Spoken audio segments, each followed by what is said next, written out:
మంత్ర, యంత్ర, తంత్ర, మూలిక, రుద్రాక్ష, నవరత్న, హోమ, క్రియ, జ్యోతిష్య, వాస్తు, హస్త సాముద్రికాలచే బ్రహ్మాస్త్ర పరిష్కార మార్గం.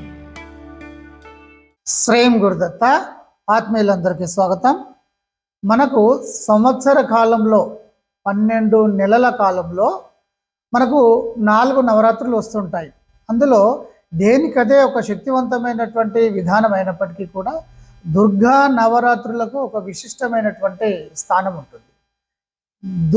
దుర్గతి నాశిని అనేటువంటిది మనందరికీ తెలిసినటువంటి విషయమే. సమస్తమైనటువంటి బాధలు, సమస్యలు, ఈతి బాధలు, మనోవ్యధ, ఆర్థిక సమస్యలు ఇలాంటివన్నీ కూడా మనిషిని పట్టి పీడిస్తూ శిథిలం చేసేస్తూ ఉంటాయి.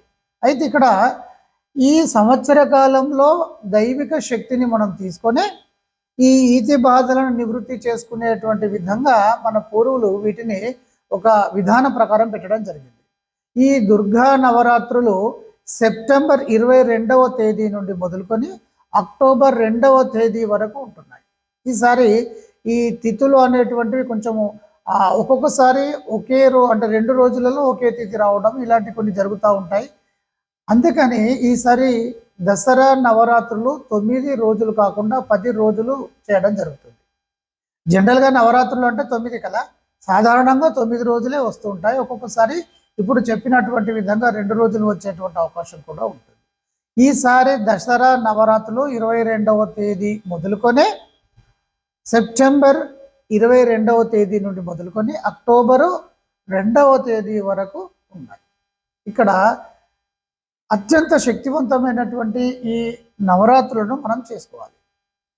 ఇప్పుడు దుర్గా విధానానికి వచ్చినట్టయితే దుర్గాదేవి యొక్క రూపాలు అనేకంగా ఉంటాయి. గిరి దుర్గా ఉంటుంది, వనదుర్గా ఉంటుంది, శూలిని దుర్గా ఉంటుంది, విజయ దుర్గా ఉంటుంది, ఇలా అసురి దుర్గా ఉంటుంది, జ్ఞాన దుర్గా ఉంటుంది. ఇక ఆ శక్తి స్వరూపము మహా ప్రజ్వలంగా వెలుగొందుతూ ఉంటుంది. ఇక మన సమస్యలు అనేకం ఉంటాయి కనుక ఈ సందర్భంలో మనం ఏం చేయాలి అంటే మీరు ఇంటిలో కూడా పూజ చేసుకునేటువంటి విధానం చేసుకోవచ్చు. మనము ఇంటిలో పూజలు అనుకునేటువంటి వాటిని కావచ్చు, శ్లోకాలు అనుకునేటువంటి వాటిని కావచ్చు, మంత్ర విధానాలు ఏదైనా సరే మనం ఇంటిలో చాలా తృప్తికరంగా చేసుకోవచ్చు.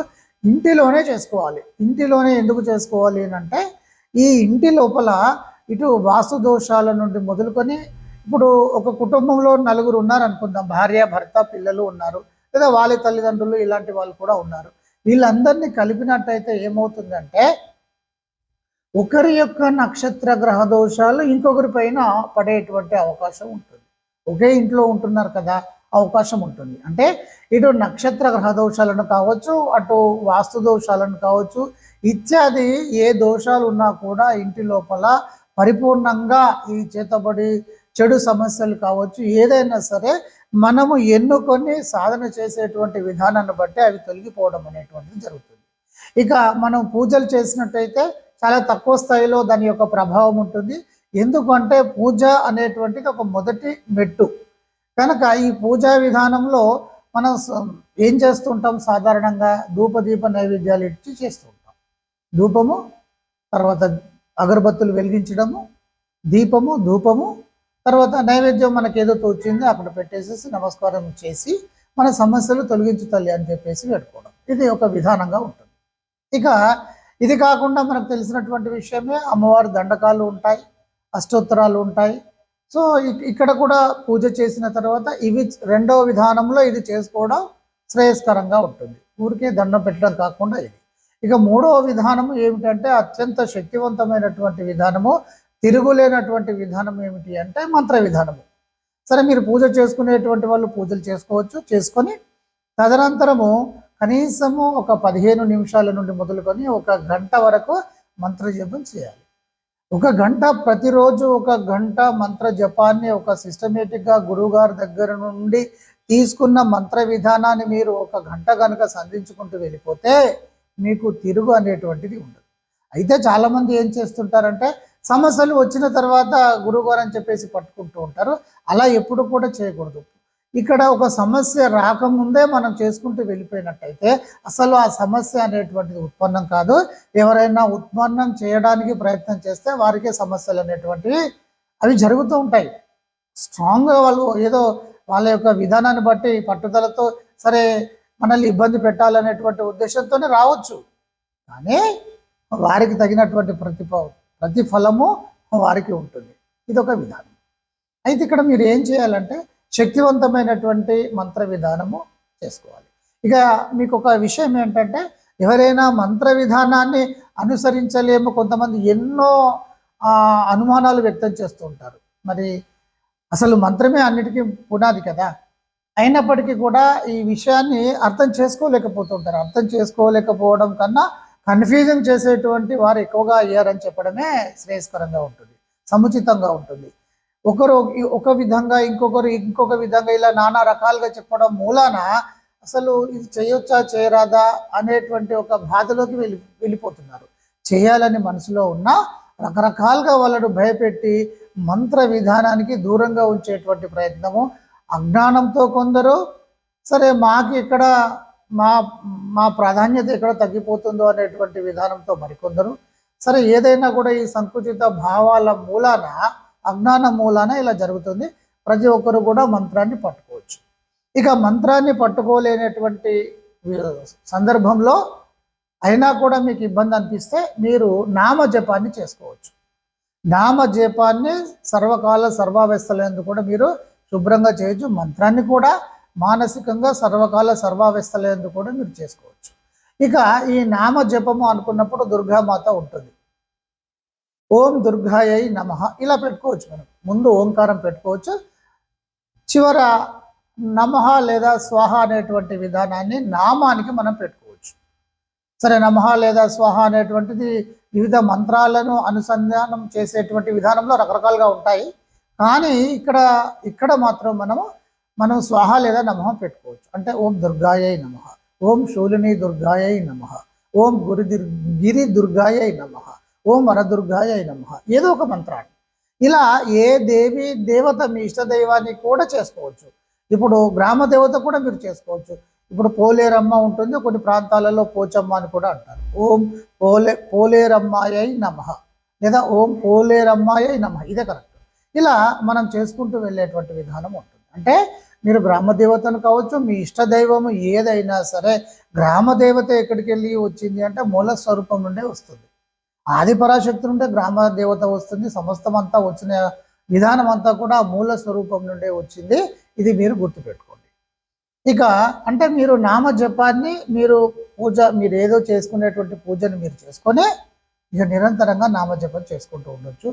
సమస్య ఉంటే ఇక చెప్పాను కదా బేట, సర్వకాల సర్వావస్థలందు మీరు చేసుకోండి. బాధలు పడుకుంటూ బాధలను మీరు ఎక్కువగా ఆలోచన చేస్తే యద్భావం తద్భవతి అనేటువంటి విధంగా బాధలే ముందుకు రావడం అనేటువంటిది జరుగుతూ ఉంటుంది. మనకు ఇది ఎక్కడో లా ఆఫ్ అట్రాక్షన్లో చెప్పింది కాదు బిడ్డ, భగవద్గీతలోనే యద్భావం తద్భవతి అని చెప్పారు. దాని నుండి తీసుకొని ఇలా ఇంకా కొంత దాన్ని విపులీకరణగా చేసేసుకొని చెప్పడం జరుగుతూ ఉంటుంది. సరే, ఇక్కడికి డైరెక్ట్గా విషయానికి వచ్చినట్టయితే నామజపం చేసుకోండి. ఇక మంత్ర విధానము చేసుకోవాలి అని అనుకున్నప్పుడు మీరు ఏ బాధ ఉన్నా సరే ముందు సంకల్పంలో మీ బాధ చెప్పండి. తల్లి, మా బాధ ఇది పూర్తిగా తొలగిపోవాలి. సంతాన సమస్య కావచ్చు, చెడు ప్రయోగాలు కావచ్చు, ఆర్థిక సమస్యలు కావచ్చు, ఏదైనా సరే. మరి కొంతమంది రకరకాలుగా ఆలోచనలు ఉంటాయి. ఆర్థిక సమస్యలు అనుకున్నప్పుడు మన కర్మ నిర్మాణం చేయాల్సిందే. అంటే మనము డబ్బు సంపాదనకు సంబంధించినటువంటి ఆ విధి విధానాలను అనుసరించాల్సిందే. ఇది కూడా మన ధర్మంలో ఉంది. సనాతన ధర్మంలో ఊరికే కూర్చోవద్దు, మీరు సాధన చేసుకుంటూనే పని చేసుకోవాలి.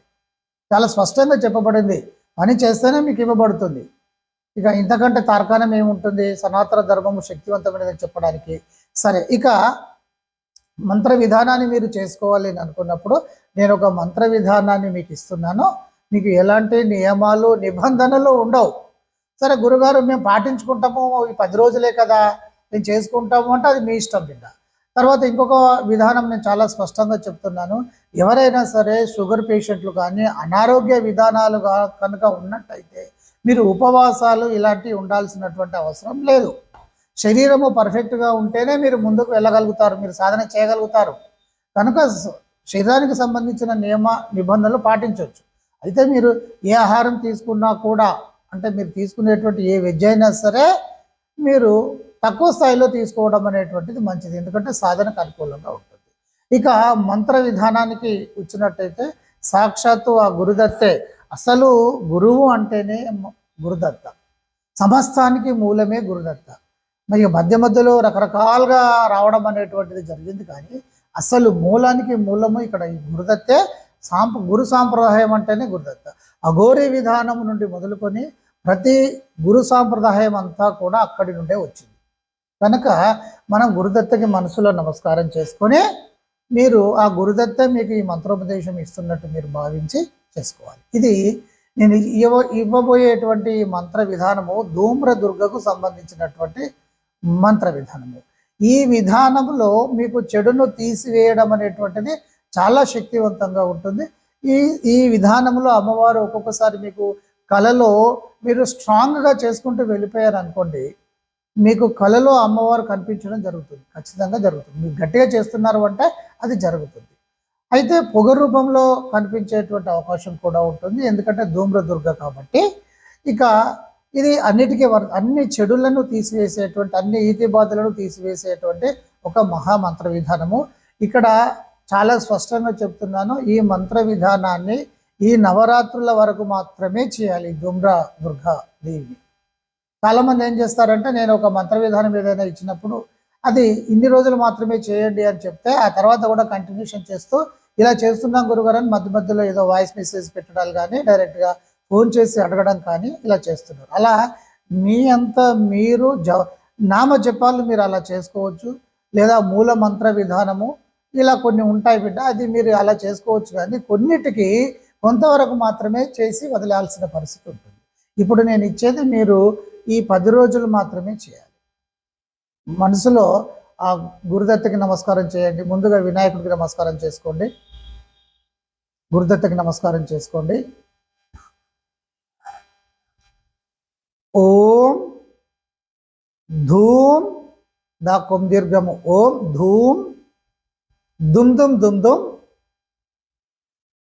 ధూమ్ ధూమ్ ధూమ్ర దుర్గా కుంఫట్.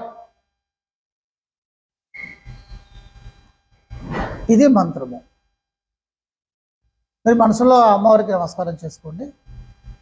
ఇక్కడ మీరు గమనించాల్సినటువంటి విధానం ఏంటంటే, ఇందులో వచ్చినటువంటి బీజాక్షరాలలో మొదట ధూమ్ దాకు 9 దీర్ఘం ఇస్తే ధూ ఉంటుంది.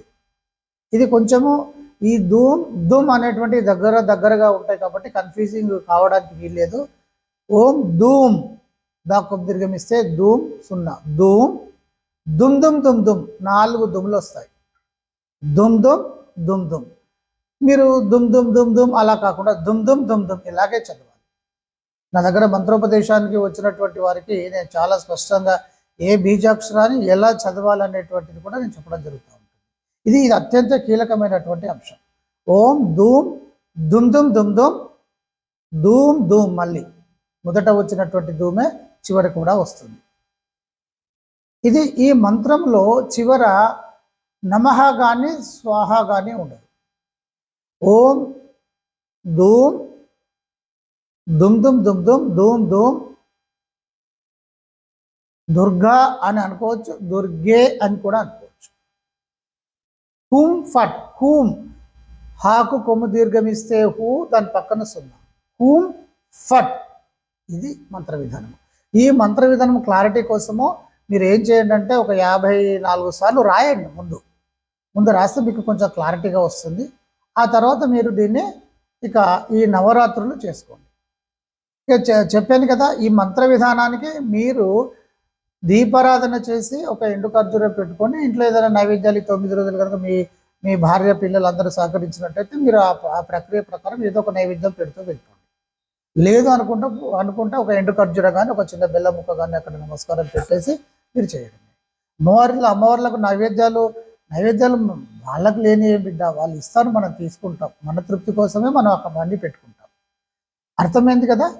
కనుక ఈ మంత్ర విధానాన్ని చాలా స్ట్రాంగ్గా 11 మాలలు చేయండి. చాలా సులభంగా చేయొచ్చు. లేదు గురుగారు మేము ఇంకా సమస్యలలో ఉన్నాము, ఇంకా ఎక్కువ చేస్తాము అంటే 21 మాల వరకు కూడా మీరు చేసుకోవచ్చు కూర్చొని చాలా సులభంగా చేసుకోవచ్చు. ఉదయము సాయంత్రము 11 మాలలు కూడా మీరు చేసుకోవచ్చు, మీకు ఎలా అనుకుంటే అలా. ఈ మంత్రాన్ని ఇప్పుడు నామ జపము అని అన్నాను కదా, అదే విధంగా మీరు ఇక్కడ 1 గంట 2 గంటలు చేసిన తర్వాత మీరు నామ జపం లాగా కూడా మీరు మానసికంగా దీన్ని చేసుకుంటూ వెళ్ళచ్చు. చాలా శక్తివంతమైనటువంటి విధానము, అందరూ పాటించారు. అందరికీ బ్లెస్సింగ్స్.